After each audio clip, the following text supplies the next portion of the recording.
Connection means to me feeling seen and understood and getting past the mundane and getting to what's at the heart of a person, of a situation, of someone's story. It's kind of like below the surface level. Getting to below the surface level for me is where the connection happens.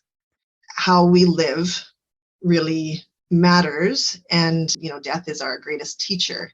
And that when we really think about it, in the end, the only thing that matters is, did I love and was I loved? Did I love well and was I loved well?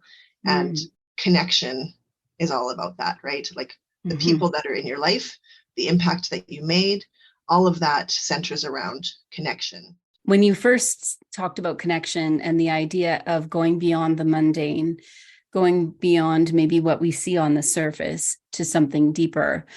And it is some of those big, huge milestones in our lives that sometimes we don't prepare for, but it almost calls us to deeper, whether we're ready for it or not.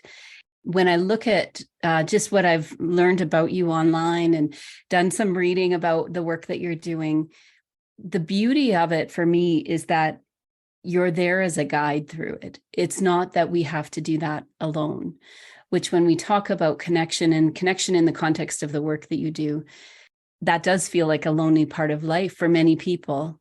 And even the idea of going deeper, we need people, we need a community, or we need somebody that allows us to go there and test it out and actually ask those difficult questions. At one point, my dad said to me, "You're really into death, eh?"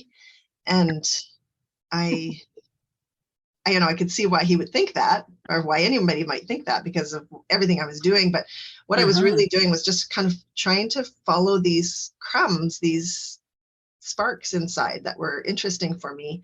Anyway, long story short, I ended up finding out about celebrancy, because when my dad asked me that question, it made me think, like, isn't that what I'm really interested in?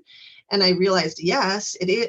Death. What I love about that period of all of our lives is that if you haven't already done the work, then that's going to force the conversations, the getting clear on what matters, the reflections on, have I lived a good life? Did I contribute? All of those things. But I am actually interested in the whole lifespan and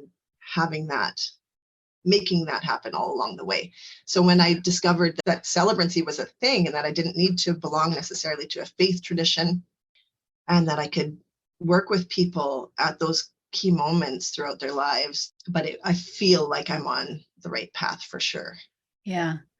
And even when you're talking about it, you do seem very alive. And when you were talking to people and exploring conversations with people that inspired you, it was their aliveness. It was what they were bringing to the world. And sometimes we forget that the living happens until we die. There is so much life left to live. But I think we all have that ability with a guide like yourself, someone like yourself, to come alongside and say, what is the deeper story here for you? What is happening for you? And even your story of choosing or that it chose you in a way, the work that you do today is so beautiful, because you've allowed something that has been this little spark inside of you, that light inside of you, and you've just followed it to a point where now it's showing itself in a way that looks a little like a job, looks a little like your career, looks like something that you can contribute to the world,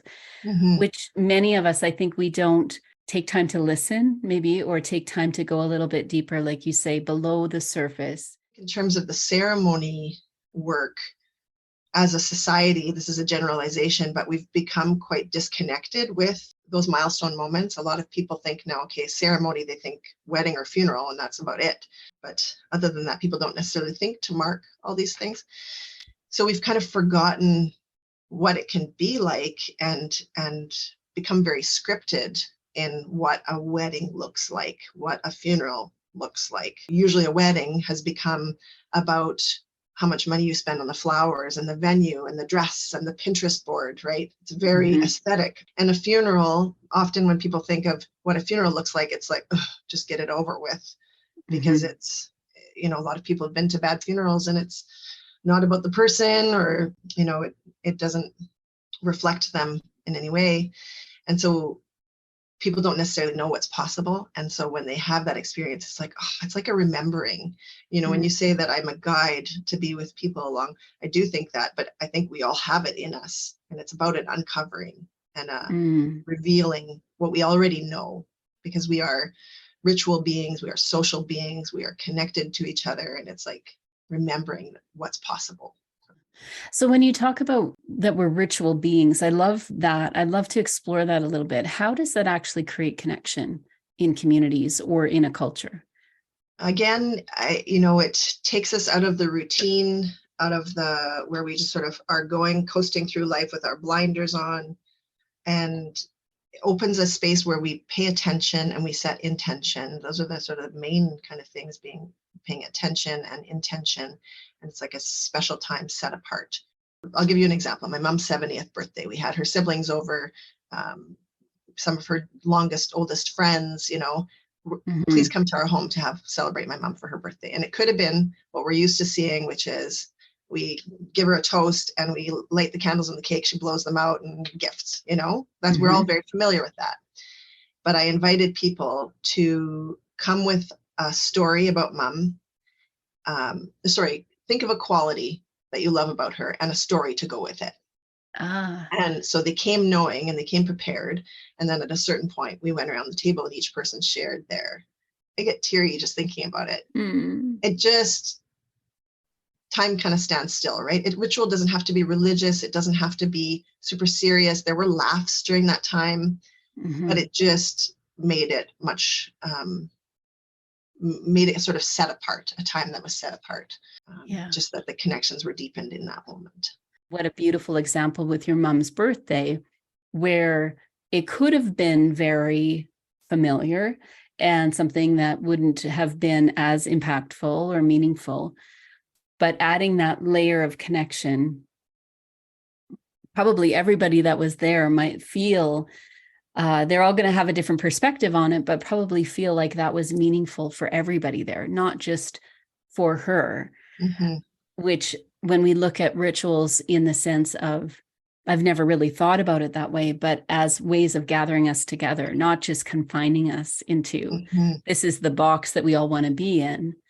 It's a deliberate action for us to come together. Yes. And then what do you do with it? Which is, it seems like that's a big part of your work, to have that conversation with people. Well, how can we actually put this together, craft something that is going to be very meaningful?